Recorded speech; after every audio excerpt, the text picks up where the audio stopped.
Eu sou o tipo de pessoa que aprende fazendo. Se eu tentar aprender tudo sobre uma área para ir começar a fazer, o que vai acontecer é que eu não vou fazer nada. Eu vou gastar tanto tempo estudando que eu não vou ter tempo de aprender. A minha preocupação sempre é como eu posso contribuir de alguma maneira para as pessoas melhorarem a sua vida. E quando eu falo melhorar a vida, eu não estou falando de ganhar mais dinheiro, até porque eu não sou especialista nisso. Eu tenho demonstrado assim muito pouca habilidade em ganhar dinheiro ao longo da minha vida. Mas a título de como aprender, como usar o que aprendeu. Eu gosto muito de aprender. Isso não quer dizer que eu gosto de estudar. São duas coisas diferentes, tá? Às vezes eu não gosto de estudar.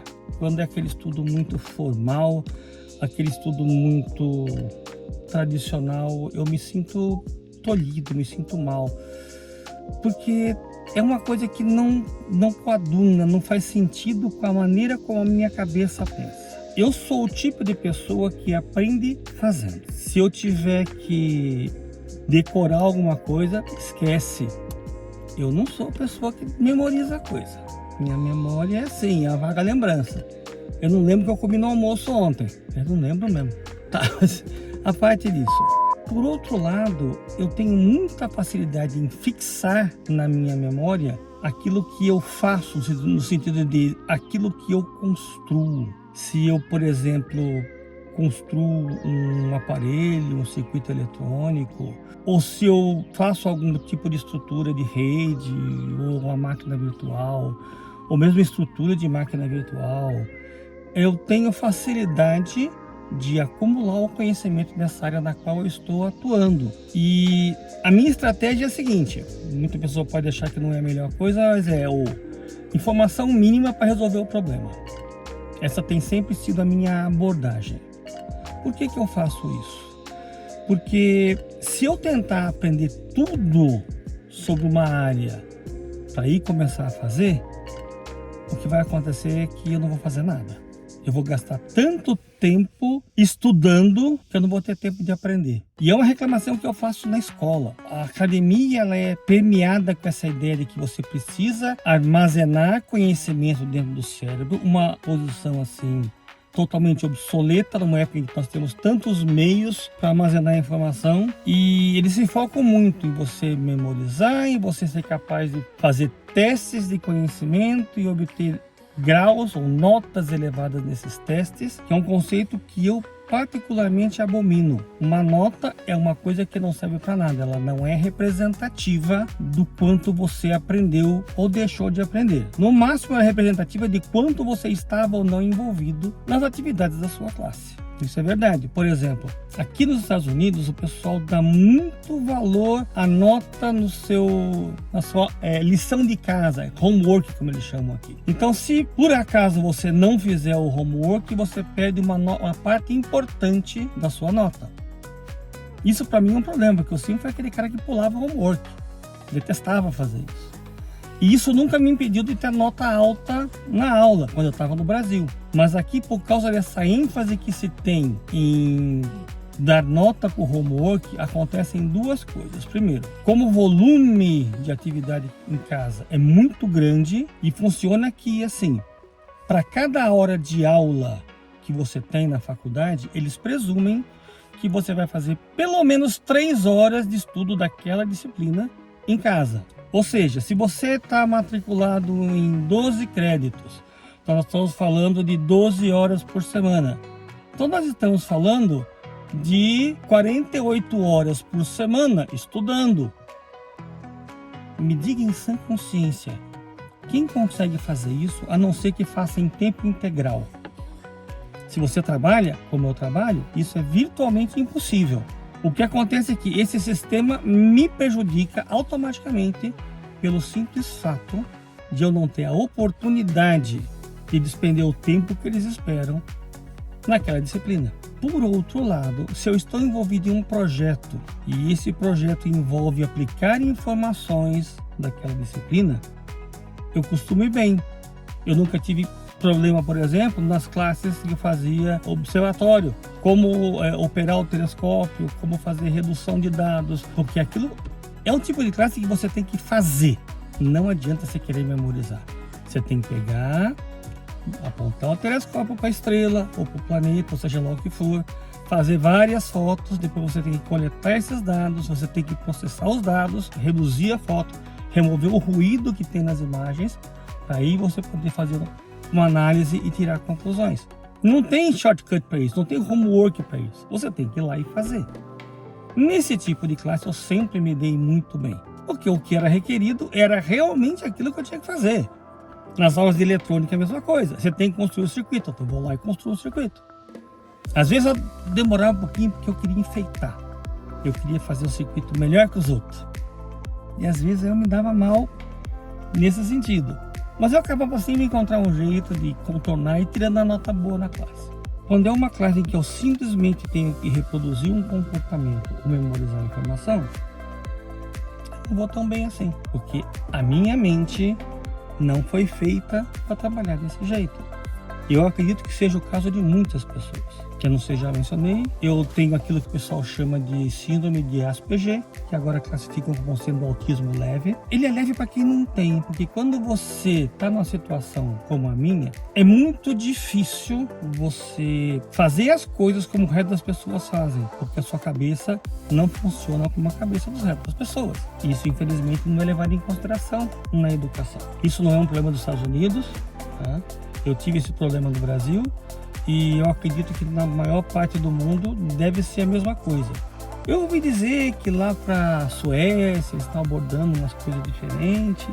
Não sei, só ouvi dizer, não consigo garantir. Da nossa realidade, o que acontece é isso. Nós temos uma escola que ela é focada em você mostrar resultados mensuráveis, o que do ponto de vista científico faz sentido, mas o problema é que estão mensurando os resultados errados. Eles, em vez de medirem se você aprendeu, eles estão medindo se você conseguiu reproduzir um comportamento. E isso acontece porque durante muito tempo os educadores pensavam que isso era a mesma coisa, que se você reproduziu um comportamento é porque você aprendeu.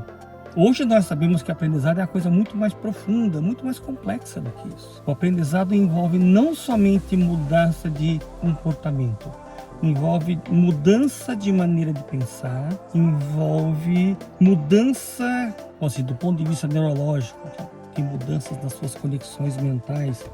Então, você passa a pensar de maneira diferente quando você aprende.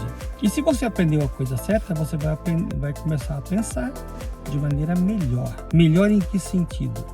Melhor em que você vai ser capaz de fazer julgamentos melhores. Você vai ser capaz de tomar decisões melhores, que resultam em coisas mais significativas. O que é significativo? Depende do que você considerou como sendo importante. Se o mais importante na vida para você é ganhar dinheiro, de repente você consegue memorizar algumas coisas lá e ganhar muito dinheiro. Se o importante na sua vida é você ter bons relacionamentos pessoais, viver uma vida tranquila, sem estresse excessivo, viver de maneira que você se sinta feliz, então talvez o conjunto de habilidades que você tenha que desenvolver seja outro. E de novo eu venho aqui ressaltar, porque tudo que eu estou falando sobre aprendizado tem muito a ver com aquilo que já se sabe há muito tempo, desde quando Piaget, na década de 50, começou a analisar a construção do conhecimento, analisando as próprias filhas. Então ele via como as filhas interagiam com o ambiente e começou a formular hipóteses a respeito do aprendizado, que a princípio começou a se aplicar para crianças, porque como as crianças estão formando tanto o cérebro como a própria personalidade, então é muito significativo, é muito importante esse processo na fase infantil. Então, quando você fala que a criança constrói o conhecimento, o que quer dizer isso? Que você larga a criança sozinha lá com um monte de brinquedo, ela se vira sozinha? Não necessariamente.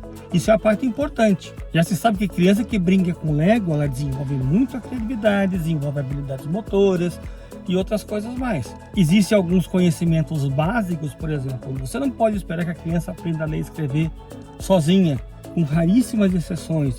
Isaac Asimov, um escritor de ficção científica, aprendeu a ler e escrever sozinho aos 5 anos de idade. Ele tem que ver o quão sozinho, de repente, ele tinha algum tipo de input da sua própria família que facilitou isso. Ele tinha um ambiente estimulante dentro de casa que facilitava esse tipo de aprendizado. Então a criança precisa ter um ambiente estimulante, um ambiente em que a criança tenha a oportunidade de alcançar as coisas, pegar, se for muito pequena, botar na boca, porque assim que a criança aprende. E ter um input dos pais, tipo assim, pelo exemplo. Se você vê que os seus pais, eles são muito focados em aprender e procurar conhecimento, eles escrevem muito, eles leem muito, a probabilidade de que os filhos sejam dessa forma é muito alta, porque isso faz parte do ambiente estimulante. Eu cresci com a biblioteca dentro de casa. Meu pai era sociólogo, ele adorava estudar. Nós tínhamos literalmente uma biblioteca dentro de casa e foi dentro desse ambiente que eu cresci. Mais tarde se verificou que tudo isso que eu estou falando para criança vale para adulto também. A única diferença é que o adulto tem o cérebro mais ou menos formado. Ainda existe alguma plasticidade, mas nunca é como a criança, que a criança tem todas as suas conexões neuronais abertas ainda para ser estabelecidas. Então ela tem a chance de começar certo. Então se você quer ser tipo assim um grande jogador de xadrez, ou um grande violinista, ou qualquer coisa desse tipo, é melhor você começar muito cedo, tipo 4, 5 anos. Mozart, por exemplo, começou aos 3 anos de idade, aos 5 foi a sua primeira composição. Não lembro qual era, tá? Não sei. Era coisa boa, aos 5 anos de idade. Porque o pai, ele estimulava esse tipo de comportamento. O pai propiciou ao filho, no caso Mozart, esse tipo de ambiente que estimulou a genialidade do pequeno Mozart. Todos nós somos pequenos Mozarts. Nós só precisamos ter um ambiente estimulante correto. Eu vou voltar para a universidade agora. Infelizmente, a universidade de hoje funciona exatamente como funcionava quando ela foi inventada. É triste dizer isso, mas os mesmos sistemas, as mesmas metodologias, as mesmas honrarias, uma coisa que era muito valorizada, porque era numa época que a educação era um símbolo de status. Isso permanece hoje. Como consequência imediata, a educação acadêmica, especialmente a educação superior, vai beneficiar aquelas pessoas que já têm um status, porque o ambiente em que elas vivem meio que bate com o ambiente acadêmico.